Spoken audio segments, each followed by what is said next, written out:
1.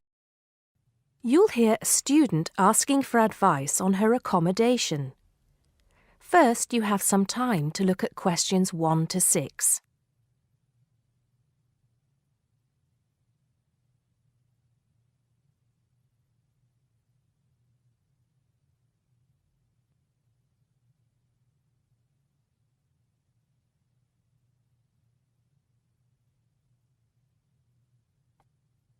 Now we shall begin. You should answer the questions as you listen, because you will not hear the recording a second time. Listen carefully and answer questions 1 to 6. Good morning. So, what can I do for you? Well, it's about the accommodation where I'm staying at the moment. First, can you give me your name and address, please? Yes, I'm Maria Dominguez, and the address is 12 Pine Tree Terrace. It's in Westcliff. I'm staying with 2 other students. There's actually 4 of us in the house, us 3 students and the lady who rents the house to us. So, is there a problem? Well, there are a few, actually. You know, I'm a first-year student, and though I lived away from home for a while when I was studying over the summer in Mexico City, I've never lived abroad, and it's a big change for me.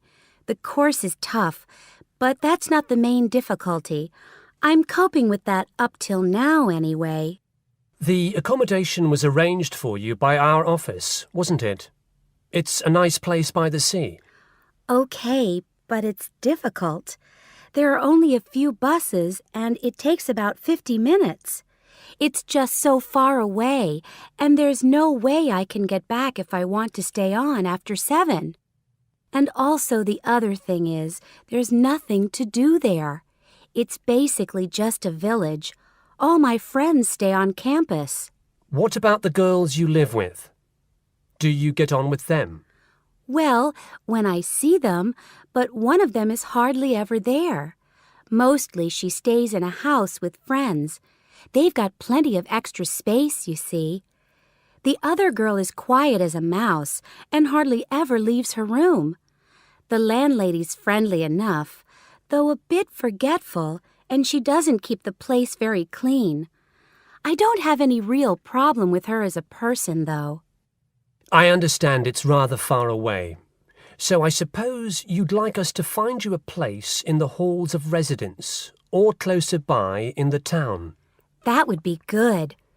You did say in your brochure that most first-year students are offered a place in halls.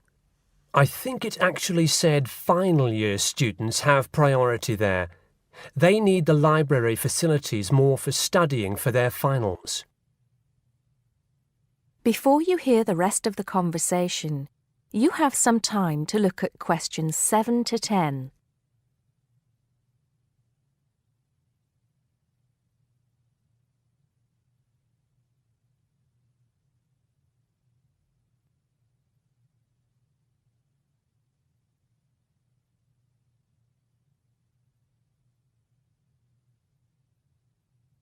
Now listen and answer questions 7 to 10. Anyway, let's see what we can do. Just a moment, I'll check what might be free. Sometimes students drop out or move from halls, though we were full at the beginning of term. By the way, have you checked the student notice boards?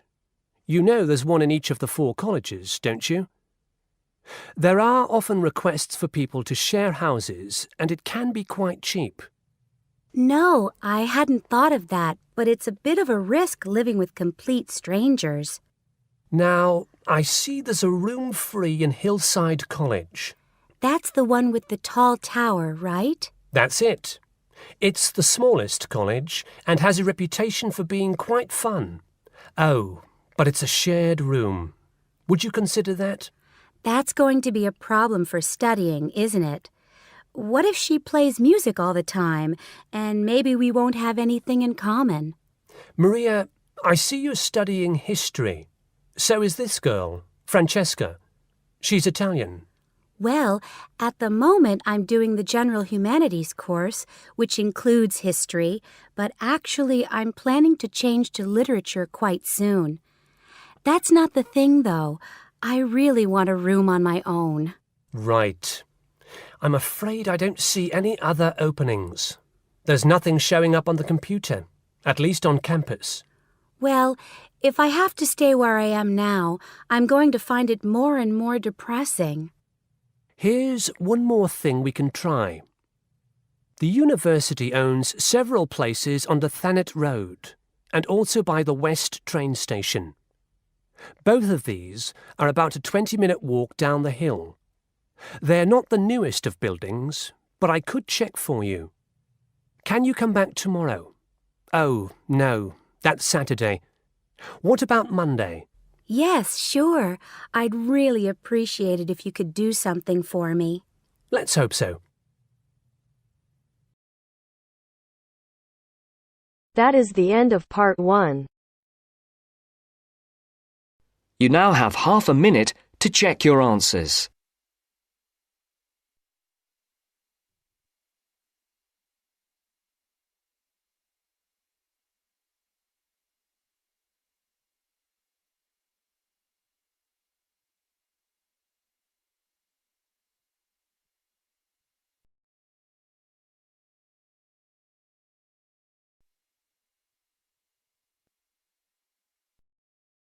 Now turns to part 2. Part 2. Listen to a man talking to a group of people at a weekend work conference in a hotel. First, look at questions 11 to 14.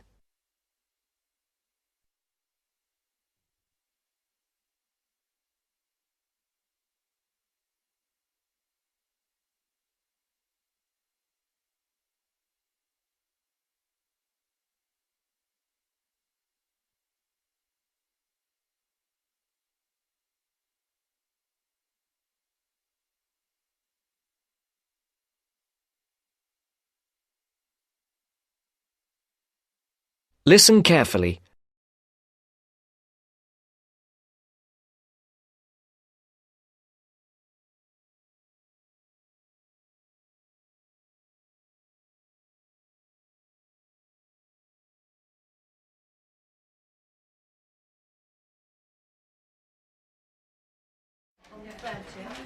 Okay, can everyone listen again now, please?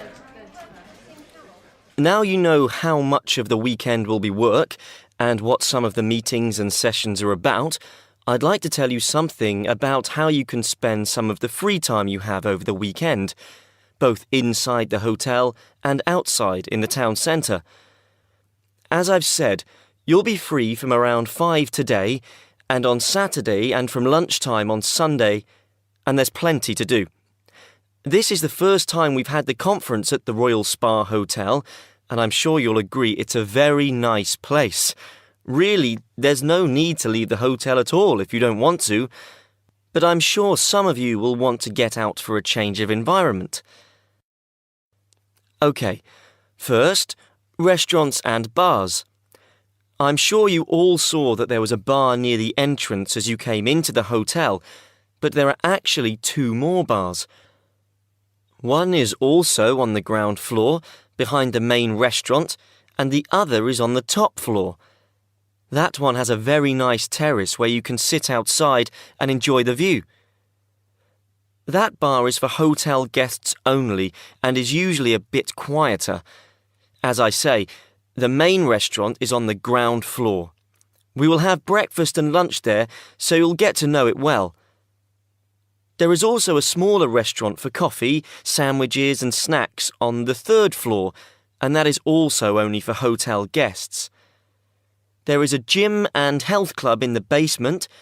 The gym has a good range of equipment and is open from 7 a.m. I know some of you were talking about a swimming pool, but unfortunately there is no swimming pool. I will tell you where there is a pool close to the hotel in a moment.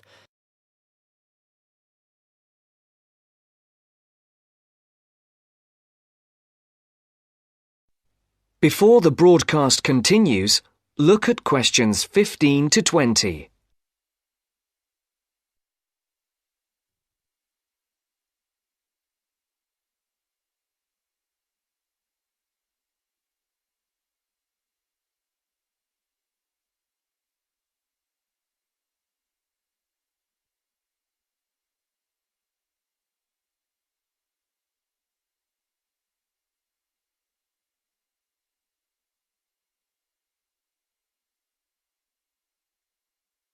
You will now listen to the second part of the talk.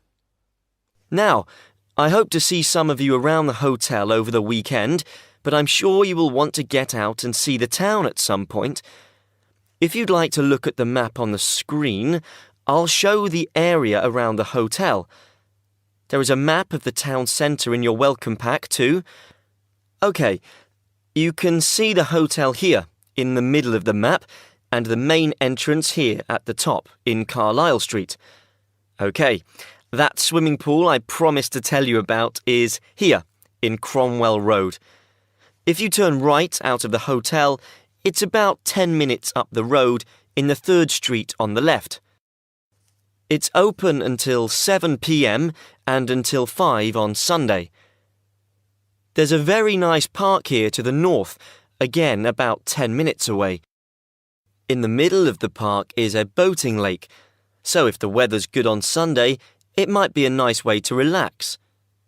If you want to see a movie this evening or on Saturday night, the cinema is here in the High Street. Come out of the hotel and turn left. The High Street is only 3 minutes away. The cinema is here at the top of the street next to a fairly large car park. Now, restaurants. There is a good Chinese restaurant in the middle of the High Street, here on the right. It's directly opposite the town hall. It's called the White Orchid. Another very nice restaurant is Leonardo's. It does Spanish and Mexican food.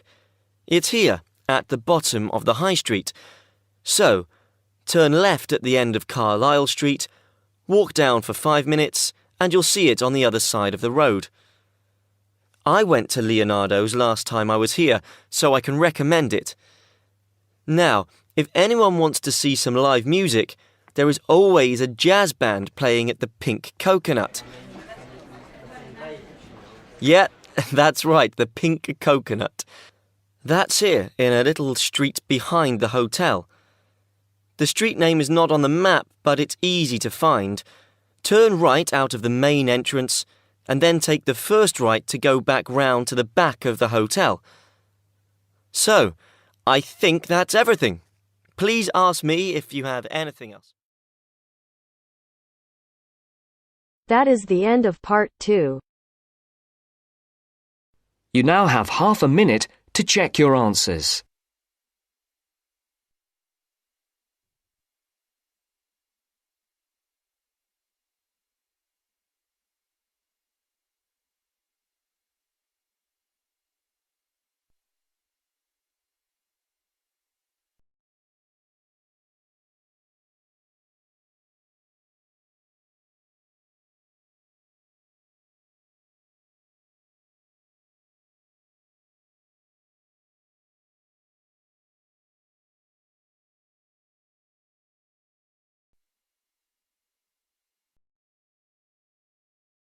Now turn to Section 3.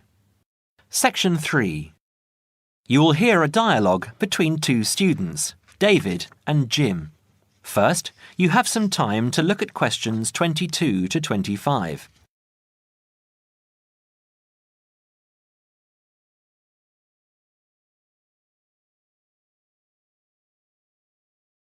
Now listen carefully and answer questions 22 to 25. Hi, Jim. Hi, David. I'm glad I found you. I've got a topic for our presentation next month. What is it? I thought it would be a good idea to talk about glass and how it's recycled. That doesn't sound very interesting. That's what I thought, but it is. Did you know that glass has been around since as early as 4000 BC, when glass was used in the Middle East as a glaze to decorate beads? Is it really that old? Yes, and by 1550 BC, coloured glass vessels were widespread and used for cooking and drinking. The earliest known clear glass is a vase found in Nineveh in Assyria, dated from around 800 BC, which is now in the British Museum here in London. You know, I think I've seen that. I was at the British Museum a couple of months ago with Lisa. We don't realise how valuable glass was. It wasn't used widely back then. Until the 18th and 19th centuries, glass was very expensive and was used for limited applications, such as stained glass windows for churches. Large-scale glass manufacturing began with the Industrial Revolution, with the mass production of glass containers beginning at the onset of the 20th century, and glass light bulb production automated in 1926. How expensive? I don't know. But nowadays glass is much less expensive and is taken for granted as a packaging material, in addition to its use in windows and other applications. Do you know what glass is made from? New glass is made from a mixture of 4 main ingredients: sand, soda ash, limestone and other additives.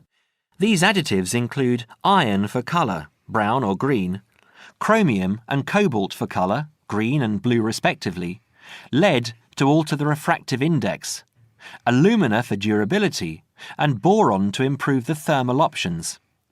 Annually, total glass use in the UK is estimated at around 3.6 million tonnes. Before you hear the rest of the conversation, you have some time to look at questions 26 to 31.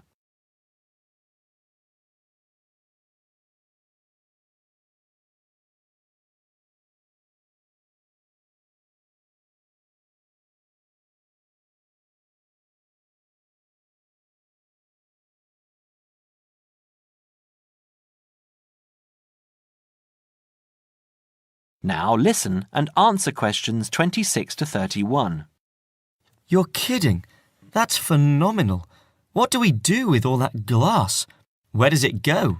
Using present technology, the UK glass industry has the capacity to recycle over 1 million tonnes of glass each year. And this, coupled with the material's unique ability to be infinitely recycled without compromising its quality, creates a compelling case for the recycling of glass. Despite this, glass makes up around 7% of the average household dustbin, and last year over 2.5 million tonnes of this material was landfill. How can glass be recycled? It can be recycled indefinitely as part of a simple but hugely beneficial process, as its structure does not deteriorate when reprocessed. In the case of bottles and jars, up to 80% of the total mixture can be made from reclaimed scrap glass, called cullet. What's it called? Cullet. C-U-L-L-E-T. Cullet from a factory has a known composition and is recognised as domestic cullet. From bottle banks it is known as foreign, and its actual properties will not be known. Recycling 2 bottles saves enough energy to boil water for 5 cups of tea. You know, I wouldn't mind a cuppa now. Did you know that recycling reduces the demand for raw materials? There is no shortage of the materials used, but they do have to be quarried from our landscape. So from this point of view, there are environmental advantages to recovering and recycling glass. For every tonne of recycled glass used, 1.2 tonnes of raw materials are preserved. Recycling also reduces the amount of waste glass which needs to be used as landfill. I know. It's a social conscience we all need to have. Taking part in recycling the waste we produce makes us think about the effects we are having on our environment and enables us to contribute towards a greater level of sustainability. It's not all about economics, you know. I'm sure you're right, Jim. That is the end of section 3. You now have half a minute to check your answers.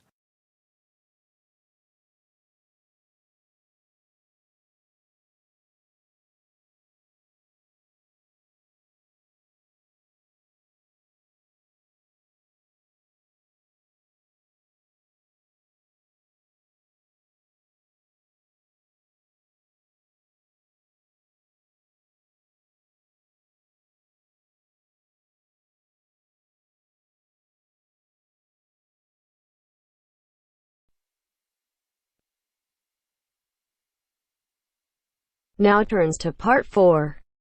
Part 4. You are going to hear a lecture given by a tour agent. First, you have some time to look at questions 31 to 40.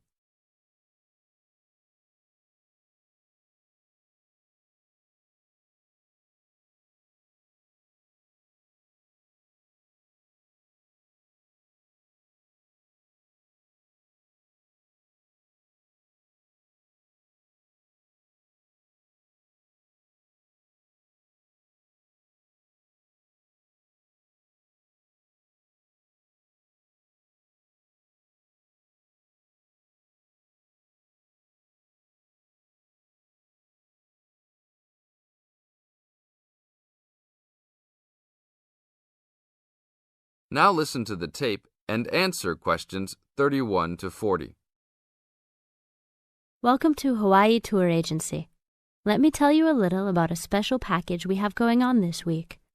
I know everybody wants to get away from the stress of work and life, so I think you should all consider a week-long vacation to the paradise of Hawaii. First off, let me tell you all a little bit about Hawaii. The Hawaiian Islands are of volcanic origin and are edged with coral reefs. Because of its volcanic origins, people often go especially to see the volcanoes. Hawaii is the largest and geologically the youngest island of the group. Oahu is the most populous and economically important.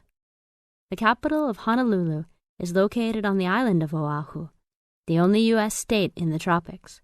Hawaii is sometimes called the paradise of the Pacific because of its spectacular beauty, abundant sunshine, expanses of lush green plants and beautiful colored flowers, palm trees, coral beaches with rolling white surf, and cloud-covered volcanic peaks rising to majestic heights. Some of the world's largest active and inactive volcanoes are found on Hawaii and Maui. Eruptions of the active volcanoes have provided spectacular displays, but their lava flows have occasionally caused great property damage. The lava can spill down the mountains into the settlements where people live. The most famous of these is right by Honolulu. It is called Diamond Head because from far away, the top of the volcano looks like a diamond. Vegetation is generally luxuriant throughout the islands, with giant fern forests and lush vegetation. Although many species of birds and domestic animals have been introduced on the islands, there are few wild animals other than boars and goats, and there are no snakes. The coastal waters abound with fish. More ethnic and cultural groups are represented in Hawaii than in any other state. Chinese laborers who came to work in the sugar industry were the first of the large groups of immigrants to arrive, starting in 1852, and Filipinos and Koreans were the last, after 1900. Other immigrant groups, including Portuguese, Germans, Japanese, and Puerto Ricans, came in the latter part of the 19th century. Intermarriage with other races has brought a further decrease in the number of pure-blooded Hawaiians, who comprise a very small percentage of the population. Now all of this sounds very interesting, right? For only $600 per person, we are offering a tour package to Hawaii. This includes your round-trip airfare and fully guided tours. The duration of the trip is 5 days, including hotel for 5 nights and tour buses that will take you all around.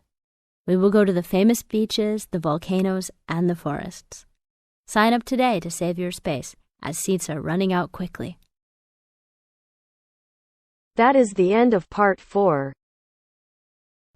You now have half a minute to check your answers.